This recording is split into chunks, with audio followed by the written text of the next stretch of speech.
യേശുക്രിസ്തുവിൽ സ്നേഹം നിറഞ്ഞവരെ, തിരുവത്താഴത്തിലേക്ക് നിങ്ങളേവരെയും സ്വാഗതം ചെയ്യുന്നു. ആണ്ടുവട്ടം 7ാമത്തെ ആഴ്ച, വ്യാഴാഴ്ച. തിരുസഭാ മാതാവ് ഇന്ന് നമുക്ക് ധ്യാനിക്കുവാനായി നൽകുന്ന തിരുവചനം മർക്കോസിന്റെ സുവിശേഷം 9ാം അധ്യായം 41 മുതൽ 50 വരെയുള്ള തിരുവചനങ്ങളാണ്. ഇന്നത്തെ 1ാം വായനയിലൂടെ നാം കടന്നു പോകുമ്പോൾ ധനവാന്മാർക്ക് നൽകുന്ന മുന്നറിയിപ്പാണ്. ആ ഒരു വചനഭാഗം പ്രകാരമാണ്: വേലക്കാർക്ക് കൊടുക്കാതെ പിടിച്ചുവച്ച കൂലി ഇതാ നിലവിളിക്കുന്നു.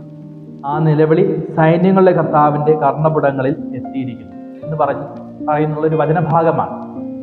ഇന്നത്തെ സുവിശേഷം നമ്മളോട് പറയുന്നു, ഇടർച്ച നൽകാതെ ഇരിക്കുവാനായിട്ടാണ് നമ്മളോട് പറഞ്ഞു വയ്ക്കുക.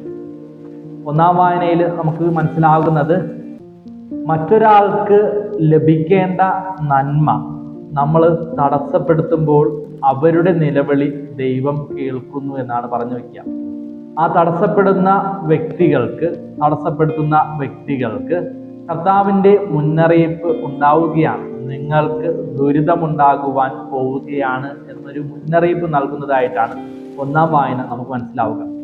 സുവിശേഷത്തിൽ പറയുന്നു, നിന്റെ കണ്ണ് മോശമാണ് എങ്കിൽ അതോടുകൂടി നീ നരകത്തിൽ പോകുന്നതിനേക്കാളും നല്ലത് അവ മാറ്റിവെച്ചുകൊണ്ട് നന്മയുടെ പാതയിലേക്ക് നടക്കുക എന്നാണ്.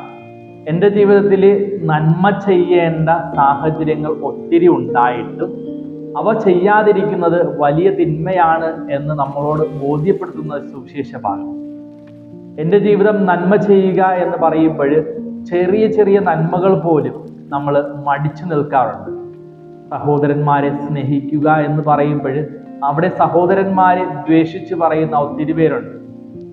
അയൽവാസികളോട് സ്നേഹം പുലർത്തുക എന്ന് പറയുമ്പോൾ പോലും അയൽവാസികളെ അകറ്റി നിർത്തുന്ന ഒത്തിരി പേരുണ്ട്.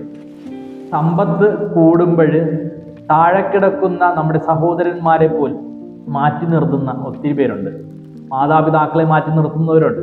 അങ്ങനെ തുടങ്ങുന്ന മാറ്റി നിർത്തലിൻ്റെ ഒരു ലോകത്തിലായിരിക്കുന്ന ഈ ഒരു സാഹചര്യങ്ങളിൽ കർത്താവ് നമുക്ക് നൽകുന്ന മുന്നറിയിപ്പാണ്: നന്മ ചെയ്യേണ്ട സാഹചര്യങ്ങൾ നന്മ ചെയ്ത് പോവുക, അല്ല എങ്കിൽ വിധി ദിവസം നിന്നെ വിധിക്കുവാൻ ഞാൻ എത്തുമെന്ന് പറയുന്ന ഒരു വചനഭാഗം. ആയതിനാൽ പ്രിയമുള്ളവരെ, എൻ്റെ ജീവിതത്തിൽ ഓരോ ദിവസവും കടന്നു പോകുമ്പോൾ നന്മ ചെയ്ത് കടന്നു പോകുവാനായിട്ട് നമുക്ക് സാധിക്കണം. അതിനു വേണ്ടിയിട്ട് നമുക്ക് ആത്മാർത്ഥമായിട്ട് പരിശ്രമിക്കാം. ദൈവം നമ്മെ അനുഗ്രഹിക്കട്ടെ.